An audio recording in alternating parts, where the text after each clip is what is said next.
Welcome back to the deep dive. Today, we are really immersing ourselves in, well, maybe the most dramatic scene in all of biblical prophecy, the seven sealed scroll. It's definitely up there. And this isn't just, fortune telling. We're digging into what feels like a cosmic legal case, Yeah. a title deed connected to the very beginning of everything. That's absolutely right. And our mission today, really, is to get past just predicting the future and dissect the divine law behind it. Okay. We want to understand what this sealed book in Revelation actually is. Why does opening it connect to restoring creation, finishing that prophetic clock, Daniel, 70 weeks, and ultimately proving God's justice? Right, proving it to the whole universe. Okay, so let's unpack Revelation chapter 5, John's vision. He sees the one on the throne holding, well, this incredible scroll, written inside and out and locked down with seven seals. I mean, that image alone tells you something. Written on both sides. It's overflowing. It suggests it's completely full, exhaustive, maybe full of dreadful things even. It feels like the ultimate cliffhanger, doesn't it? The tension ramps up immediately. This mighty angel appears. Right, and booms out this challenge, basically, to the cosmos. Who is worthy? Who is worthy to open the book and break its seals? And it's not about strength, is it? It's about having the right, the legal and moral standing. Yeah, exactly. And the answer, or the lack of an answer, that's what devastates John. Silence. Utter silence. No one, not in heaven, not on earth, not under the earth, nobody It qualified. establishes this universal failure. Yeah. Everyone, everything understands how high the stakes are, and nobody can meet them. And think about what's in that scroll. We have clues from elsewhere, like Ezekiel. Right, you mentioned that. Scrolls written on both sides. They typically contain judgment, right? Lamentations, mourning, woe. Heavy stuff. And this scroll, it seems to follow that pattern, but on a cosmic scale. It contains the judgments we read about later, the seven trumpets, the seven bowls of wrath. That's the understanding. It's the blueprint for those final terrible judgments. So it's more than just a record. It's like the official warrant, Yeah. the legal authorization to carry out these end-time events. Precisely. It's both the proof of the debt, you could say, and the mechanism for enforcing collection. The moment those seals start breaking, the authority is there, and disaster follows. Which leads us straight into this really interesting paradox, Yeah. okay? So if the scroll contains these necessary judgments, and God himself is holding it, why the drama? Why not just, rip it open? He's got it, right? Why the need for worthiness? That's the absolute core of it. Power versus justice. Divine equity, as the sources put it. Equity, like fairness. Exactly. God could just use raw power, force it open, but the sources are clear. If he did that, the consequence would be instantaneous, catastrophic death for all creation. Angels, humans, everything. Whoa, why? How could just opening a scroll do that? It seems symbolic. It is symbolic, but it represents the underpinning legal reality. Creation itself, the sources argue, is built on God's established moral and legal framework. His justice, if God stepped outside those rules, used arbitrary power, the whole system collapses. Imagine a judge just ignoring the law and doing whatever he wants based on his power. Society breaks down. The law becomes meaningless. Precisely. If God bypasses his own justice, his own divine equity, it breaks the very foundation of reality. Free will, the ability for creatures to freely choose God, it wouldn't work anymore. Because if the Creator acts unfairly, just based on might, Then the relationship isn't based on love or righteousness, it's just based on power. And creation, built on that free relationship, couldn't have even started. It would essentially prove the critics right that God is just a tyrant. so the stability, the very existence of the cosmos depends on God upholding his own law. Justice, not just power. He must operate within those bounds, even when it demands something immense. It means opening the scroll isn't about having the strength. No, it's about having the worthiness, earned by perfectly meeting all the legal and moral requirements. Only someone acknowledged by God, someone who has fully passed the test of his justice, can break those seals. And that sets up the search, the desperate need for this Redeemer figure. Okay, so this legal requirement, this need for worthiness, it leads us directly to what the scroll actually is. It's not just symbolic judgment. It has a specific legal identity, right? Rooted in property law. Yes, exactly. Real-world property law, specifically about redemption. It's crucial to see the scroll this way. Our sources interpret it as the certificate of rights. Like a title deed. Precisely. A title deed for two key things Adam lost. First, the obvious one, the land, the creation he was given to manage back in Genesis 2. His stewardship role. Right. But second, and maybe even more fundamental, The rights over his own physical body. His body became subject to sin, to death. He lost sovereignty over himself. Wow. Okay, so it connects the cosmic to the very personal. Losing the world, losing himself. And to understand how you get that back legally, we need this concept of the kinsman redeemer, the goel in Hebrew. And there's a really clear example of this in the Old Testament. Perfect example. Jeremiah chapter 32. Jeremiah's cousin, Hanamel, offers him a field to buy. Right when Babylon is besieging Jerusalem. It seems like the worst possible time to buy real estate. It seems completely crazy, but it's a prophetic act, a legal act of faith in the future. So what does he do? He goes through the whole legal process, buys the field, writes out the deed, makes 2 copies. One is open, one is sealed tight. Sealed. Yeah, Like the scroll in Revelation. exactly. And then he takes these deeds and puts them in a clay jar for safekeeping. Jeremiah 32, verses 8 to 15, lay it all out. Why? To preserve them through the destruction. Yes, he does it to prove future ownership, to show that even though disaster is coming, the right to the land is legally secured and will be recovered. It's a promise, preserved legally, waiting for the day of restoration. So that sealed deed is the precedent. It's proof of repossession rights, waiting for the right time. The scroll in Revelation, with its 7 seals. It's the ultimate version of that. It's the ultimate sealed promise for recovering creation, which is currently, well, under illegal occupation, you could say. It's the legal document saying this can be bought back, but the price has to be paid. Precisely. The conditions must be met. #, be Helen. The consequence of the fall. The loss. Okay, so to really feel the weight of this recovery, we need to understand just how much Adam lost. What was his original job description, so to speak? His mandate was stewardship, to manage and rule the earth according to God's law, which is fundamentally about love and justice. And under that rule, things were good. Harmony. Like lions and lambs living together, that kind of harmony. That's the picture, yeah. Genesis 2, Isaiah 65. Animals named peacefully, no predatory violence, righteous human rule led to peace in creation. But then came the fall. And it wasn't just one mistake, it was like a domino effect, a triple disaster. Absolutely. First, Adam basically sold himself. The scripture says, whoever is overcome is made a slave of the victor. Adam was overcome by sin, so he became its slave, enslaved to sin and death. Okay, that's huge, loss of personal freedom. Then, second, he lost the land itself. It was cursed. Genesis 3.17.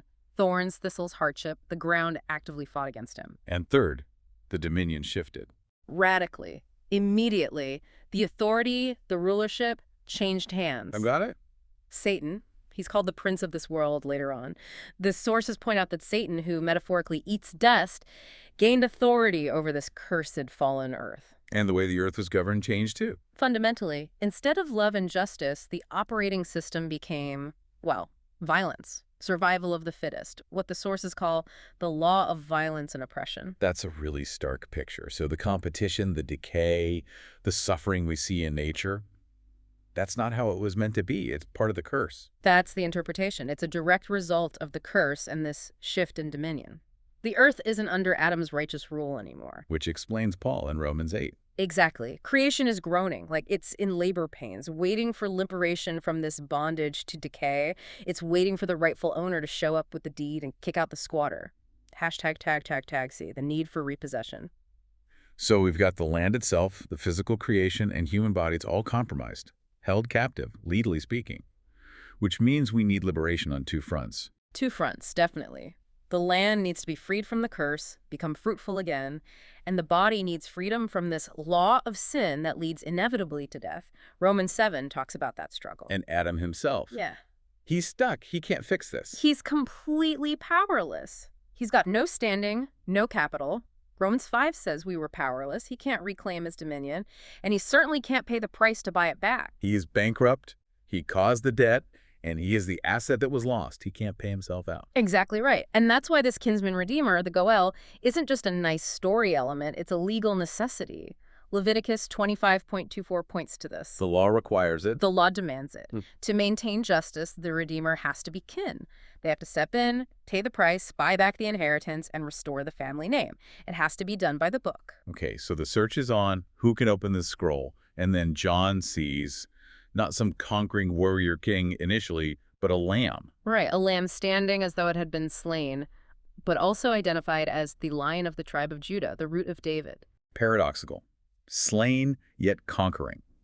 And this figure is declared worthy. This seems to point directly to the Redeemer needing to be both human and divine. That's the unavoidable conclusion based on the legal requirements. #A. The necessity of a kinsman relative. The rules are incredibly specific. To legally redeem Adam's lost inheritance, the land, the dominion his kin must pay the price. The law insists. So God had to become related to us. Precisely. God, in the person of Christ Jesus, had to become Adam's kin, the last Adam, the mediator between God and man, as 1 Timothy 2 says. Hebrews 2 makes it clear this was specifically to help Abraham's descendants, humans, not angels. He had to become one of us. Okay, let's nail down this payment idea. If Satan is currently running the show, ruling the cursed earth, why isn't the payment made to Satan? Why pay God? That's a critical point. Sin fundamentally is against God. Psalm 51, Job 35. They emphasize this. God's law was broken. And Satan's just the enforcer, the usurper. He's the usurper, the agent holding the territory Adam forfeited. But the actual debt, the offense, is against God's holiness and justice. So the price, the ransom, has to be paid to God to satisfy that justice. And the price for sin is? Death, Romans 6.23. Spiritual death, separation from God, that's the ultimate penalty. So no amount of fighting Satan, no amount of good deeds can settle that specific legal debt with God. Correct. It has to be a judicial payment satisfying God's righteous requirements. And this is why no created being could ever pay it. Not even humans for each other. Psalm 49 says it plainly, no man can redeem his brother. And not even angels. Why? Because even the highest angels, sources argue, aren't absolutely sinless in the sense of being eternally incapable of sin. They still have free will. The potential exists. They have free will. Job 15 suggests God doesn't place absolute trust even in his holy ones in that ultimate sense. So only someone totally free from even the potential to sin, someone divine, with perfect, unchanging free will could possibly substitute for Adam. #B, the unique role of Christ, the last Adam. And that brings us to the uniqueness of Christ, the last Adam. He's the only one who fits the bill. He's the only possible candidate. The sacrifice had to be flawless, a lamb without spot or blemish. That required someone with absolutely perfect, untainted free will who would never choose sin. That requires divinity. So the second person of the Trinity Willingly steps down, becomes a creature, takes on human likeness, as Philippians 2 describes. and he takes on the very thing under the curse, our fallen human nature, our flesh. Yes, he takes on that cursed flesh, a body subject to temptation, decay, death. And then he endures the absolute depths of the penalty. The sources emphasize this, being abandoned by the Father on the cross. That separation, that was the price. Spiritual death. That was the ultimate price for sin, paid in Adam's place. It's the only way to satisfy divine justice and the kinsman requirement simultaneously. God pays the debt, but pays it as one of us. And because he paid that price, conquered death and separation, he earns the right. He's the rightful heir. He is the inheritor of all things, Hebrews 1 says. All the dominion Adam lost, all the territory Satan usurped, it all ultimately belongs to Christ. But he doesn't just keep it for himself. No, and this is crucial. The last Adam restores the title deed, the control, back to the lineage of the first Adam, meaning to those who become heirs with him through faith.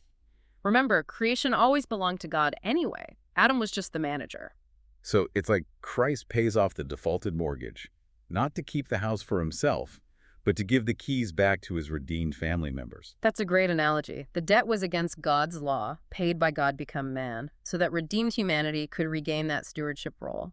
#C, the Boaz Ruth illustration. This whole legal tangle, the debt, the kinsman, the redemption, it's pictured really clearly in the book of Ruth, isn't it? With Boaz. Oh, absolutely. Ruth is like a miniature legal drama playing out this exact principle. It's one of the best illustrations we have. So you have Elimelech. He represents the first Adam. Right. He lost his land due to hardship, symbolizing Adam losing his inheritance through sin.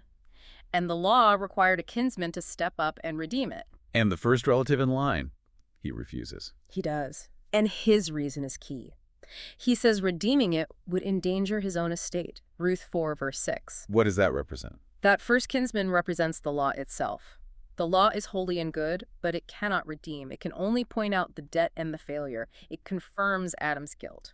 The law says, here's the standard, and you failed. Here's the penalty. But it can't provide the payment. Exactly. It confirms the need, but can't be the solution. Romans 3.19 says the law brings awareness of sin, confirms our inability, it establishes the problem perfectly. Okay, so the law steps aside, then comes Boaz. Enter Boaz, the figure of the last Adam. He willingly steps forward. He pays the price for the land. But he does more. He marries Ruth. Yes, he marries Ruth, who represents the Gentile inclusion, the restoration of the lineage. He does it to restore the name and inheritance of Elimelech, the one who lost it. So the theological takeaway is, The Messiah, Boaz, Christ, pays the full price. But the inheritance, the land, is restored in the name of the original owner, Elimelech Adam.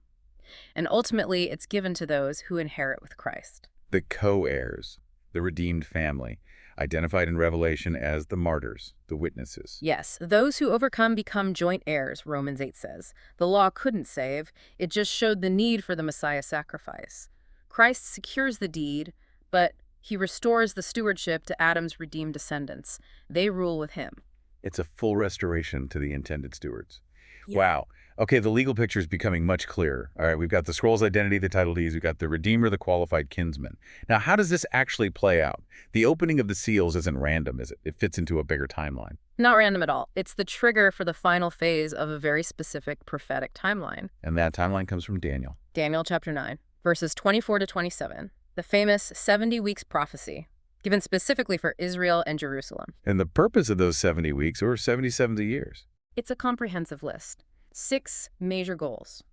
Finish transgression, end sin, atone for iniquity, bring in everlasting righteousness, seal up prophecy, and anoint the most holy place or person. Basically, the complete cleanup of sin and the establishment of permanent righteousness. Everything wrapped up. That's the scope. Now, the sources we're looking at hold that 69 of those weeks are already fulfilled. They ended around the time of Christ's death and resurrection. Which leaves 1 week remaining, but we haven't entered it yet. Correct. We're currently living in what's often called the gap period or the church age, a parenthesis in that prophetic timeline. The clock stopped, so to speak. Okay, so we're in this pause right now in 2024. That's the view. Yeah. And the opening of the seals in Revelation, that's the signal that the pause is over. It restarts the clock. It signifies the end of the gap and the start of that final 70th week, that last 7-year period. Which includes, Raw. well, includes the judgments from the scroll and the reign of the beast. That's all part of that final week. So when those seals start breaking, the prophetic timer clicks back on. The title deed is being opened, and the final stage, the Great Atonement process for creation, begins. Sin's history is finally, definitively ending. Hashtag tag Kirby. The completion of creation and free will. We've talked about satisfying justice, but you mentioned something deeper earlier about free will. This whole redemption process, including the judgments, serves a purpose beyond just punishing sin. Yes, a profoundly deep purpose. It's about resolving and ultimately perfecting the very nature of free will for all created beings. Humans, yes, but also angels. 1 Peter talks about angels longing to look into these things. Perfecting free will. How does that work? If you have free will, don't you always have the possibility of choosing wrong? That's the inherent risk, isn't it? Free will means the possibility of sin exists, which means a connection to death exists. The sources pose this. Unless free will itself is somehow completed, made perfect, even angels who haven't fallen could potentially sin in the future. The risk remains embedded in their nature as created beings with choice. That's mind-blowing. So without the cross, without this whole endgame scenario, even heaven wouldn't be eternally secure. Sin could eventually happen again. That's the theological implication explored here. Sin would just be delayed, perhaps indefinitely, but the potential wouldn't be eradicated. So how does the cross fix that? The cross and the whole process flowing from it, the seals, the judgments, is the ultimate demonstration. It shows God's perfect love and his perfect justice simultaneously to every creature. How so? It confirms, beyond any doubt, that God's commands weren't arbitrary or too difficult. They were good, designed for life.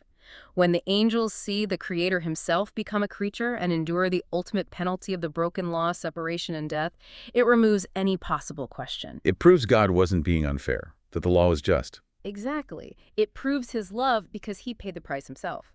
It proves his justice because the price was paid. This removes all doubt, all what-ifs for the angels. It completes their understanding, perfects their free will, and guarantees, the sources argue, that they will never sin again.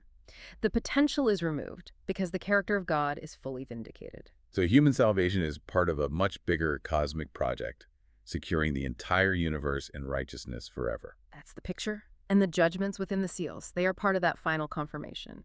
They show the consequences of rejecting the grace offered through the Redeemer, affirming God's justice one last time before the eternal state begins. Hashtag C, the role of the martyrs. the witnesses. Okay, this cosmic validation process seems to hinge quite a bit on one specific group, the martyrs, the witnesses. Why is their experience so crucial? Why are they seemingly the trigger for the final act? Their role is absolutely pivotal because they kept the commandments, love God, love neighbor, right to the point of death. And they did it while living in fallen, cursed flesh, the same kind of flesh Adam had after the fall. They succeeded where Adam failed, even under the worst conditions. In essence, yes. Their willingness to die rather than disobey, while trapped in this body of death, provides the ultimate courtroom evidence. It proves the commandments can be kept. It proves God wasn't asking the impossible. Why is their proof more significant than, say, an archangel's obedience? Angels never fell. Because the archangel operates from a position of inherent strength in a perfect environment. They aren't wrestling with the internal law of sin that Paul describes. The martyrs win the battle on the enemy's home turf within the cursed system. They prove it's possible despite the fall, despite the curse. Exactly. Their obedience under duress is the ultimate validation of God's commands and his character. It refutes any accusation that God's law was unjust or impossible for humans. It's like the star witness testimony that seals the case. Okay, so their faithfulness proves the point. And then comes the physical proof, their resurrection and transformation. When they conquer death itself, as 1 Corinthians 15 describes, it's the final, undeniable evidence. Obedience leads to life, victory over the ultimate enemy. And this proof is so important that history waits for it. It seems so. The sources suggest the final sequence is held back until the predetermined number of these witnesses is complete. Revelation 6 points to this. And the moment that number is reached, what happens? That's the trigger. The last martyr seals their testimony. Then the seventh trumpet sounds. Symbolically, the heavenly temple fills with the incense of the saints' prayers, including these martyrs. The first resurrection occurs. They are transformed, caught up. The gap period definitively ends. Yes. The evidence is complete. The case is proven. The Lamb is worthy. The deed is open. The co-heirs are ready. Now, the judgments written in the scroll can justly be executed. #V. The concluding outcomes of the seals. So the seals are broken, the scroll is open, this massive legal process reaches its climax.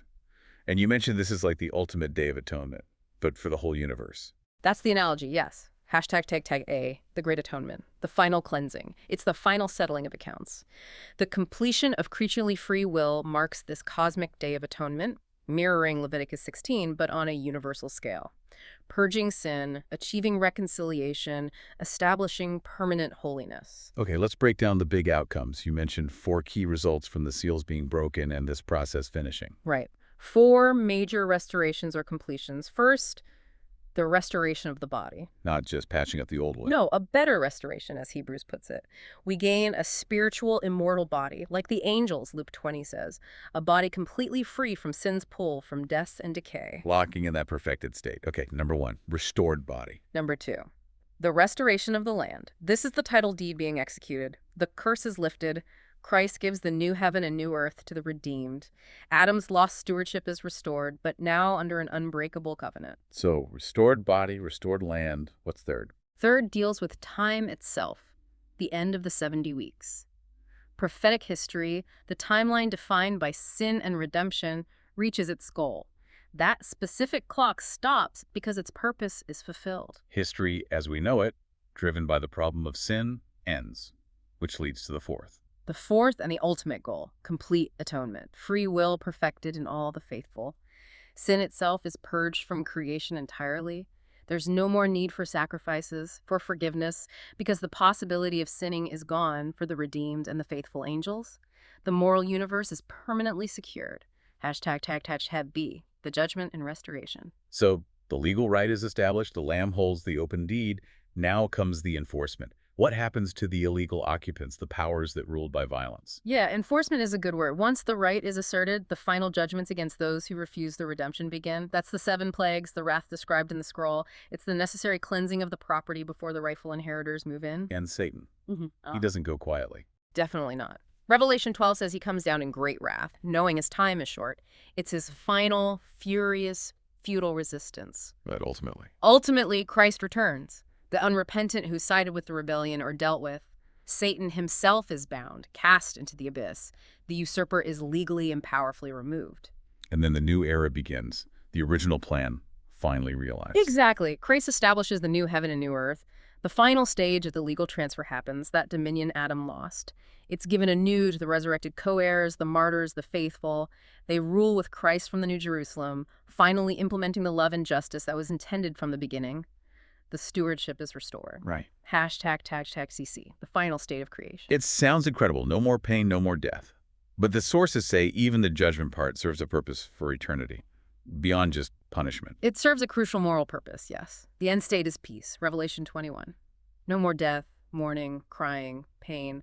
It's perfection. But the destruction of those who ultimately finally refused repentance serves as the final, eternal proof that God is not a murderer. He's not a tyrant who set impossible rules just to condemn his creatures. If he just destroyed everyone without offering a way out, or if the rules were impossible. Then Satan's original accusation would seem true. But because the cross was planned before creation, because the martyrs proved the commands could be kept through faith, the destruction of the unrepentant shows something else entirely. What does it show? It shows they chose destruction. They actively rejected the offered grace, the paid-for redemption. They preferred the law of violence to the law of love. Their condemnation confirms God's justice because he provided the escape route and they refused to take it. They condemn themselves by rejecting the solution he provided. Precisely. And so God's authority is vindicated forever. Everything, land, death, Satan, time, angels, humans, it all comes back under his perfect righteous rule. As 1 Chronicles 29 says, everything is his. He creates, he sustains, he redeems, and he finally destroys the very last enemy, death itself. The scroll and its opening is the legal key to that final victory. Hashtag Check 6, outro. Wow. Okay, so this deep dive really brings it home. This seven-sealed scroll. It's so much more than just a prophecy list. It's this incredible dual document, the title deed to all creation and the legal order for judgment. And crucially, only openable by the one person who met the impossible standard, the sinless kinsman redeemer. Who upheld justice not by force, but by paying the price himself, paying that cost of separation, making the whole recovery legally possible. Exactly. Which means the end of history isn't chaos, it's not arbitrary, it's this incredibly detailed, meticulously planned legal and moral resolution. Designed to prove God's love and justice to everyone, to every angel, every person, and to secure the universe in goodness forever by perfecting free will. Proving his way truly is the only way to life. It really underscores that divine process, that commitment to justice over just using raw power. It sets the stage for an eternal reality where law and love are perfectly one. And that brings us to a final thought, something for you to really chew on. Think about this paradox we've uncovered. For creation to reach its ultimate goal, for free will to be perfected eternally against sin, the only way was for the infinite creator to become finite. To become part of his own creation. To become a creature, vulnerable, physical, and then to willingly endure rejection, abandonment by the Father he was eternally one with. So what does that tell us about the fundamental nature of reality? That the ultimate plan for eternal cosmic order depended not on wielding authority, but on self-sacrifice.